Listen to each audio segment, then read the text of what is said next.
It's raining development sops in the Kashmir Valley this monsoon. Never mind the fact that Jammu and Kashmir is doing much better on development indicators, such as income and health, compared to some of the laggard states in India, and is not too far behind from the better ones. Prime Minister Narendra Modi's Sabka Saath Sabka Vikas train crossed the Banihal tunnel into the valley, which is on a lockdown, as he spoke in a nationwide address with a sense of detail and turns of phrase that should make an average Indian's heart melt. But then the valley of discontent, known for flaming chinar trees, is not going to be easily impressed given its baggage of historical woes and hysterical politics.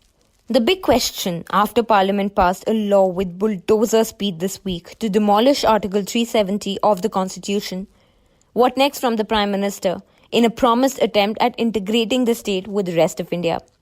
His speech would have impressed the naive and the simple as he mixed lyrical alliteration that sang praises of Kashmir's tea, saffron and special fruit, and everything from solar power and IT BPO jobs as part of the Vikas package. Look beyond the obvious, and there is a subtext of subterfuge to upstage the reigning monarchs of that political privy purse, called Article 370 of the Constitution, that kept non-Kashmiris out of lawmaking and land buying in the state.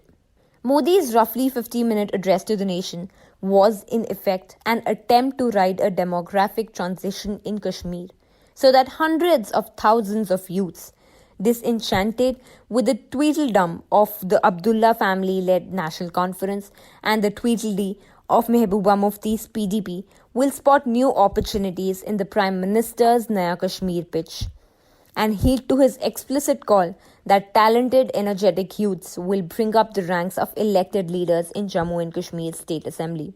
You heard that right. Modi promised to restore the assembly as soon as possible, which means that the BJP at the centre is at least in theory keen to retrace two steps from its Article 370 abolition package: the demotion of the state to union territory and the suspension of its assembly. Politically speaking, Modi's trust and hope seems to be a bet on what Kashmir expert David Devdas described as the generation of rage in his latest book. If that rage could be harnessed as a positive energy and given a political shape as well, it could be a double dream come true for the BJP. The end of identity-centric, corruption-tainted politics practiced by the local duopoly of the NC and the PDP on the one hand, and the identification of Kashmir's youths, of late famous only for stone pelting, with counterparts from Punjab, UP, Bihar, and beyond to open a new chapter for the Indian Republic. You may well call it a fairy tale script to turn a political rebellion into a development uprising. From IITs and IIMs to food processing industries, from roads and army jobs to property rights for daughters, there was no development plank uncovered in Modi's speech. But the path to a happy ending in this fairy tale plan has many ifs and buts on its way. Investors may not heed Modi's call, especially when the rest of the country is tut-tutting over a directionless economic strategy and banks drag their feet on industrial loans. Economics may not provide all the answers to youths, whose concerns oscillate between outrage at political alienation and insecurity in a land where terror attacks and military hunts are part of everyday life. Last but not the least, neither the disenfranchised masters of Article 370 politics nor Pakistan-backed extremists espousing Islamism are likely to rest easy in a state where politics has routinely sidestepped development issues to talk of jihad at worst and Kashmiriyat at best. The shrewd part of Modi's address included better allowances matching the rest of India for Jammu and Kashmir's government employees and praise for Jammu and Kashmir's police. In a state where government workers have been accused of playing footsie with separatists, that is a clear incentive for co-option. One that the BJP must hope would win over hearts in its Sabka Vishwas mode. With the valley under a curfew, with the Pakistan National Assembly holding a special season to protest the dumping of Article 370, and with President Donald Trump offering mediation on what India says is an internal affair, the Vikas card will likely be distracted by international attention. For starters, we need to know how the generation of rage displays its feelings over the bulldozing of Article 370.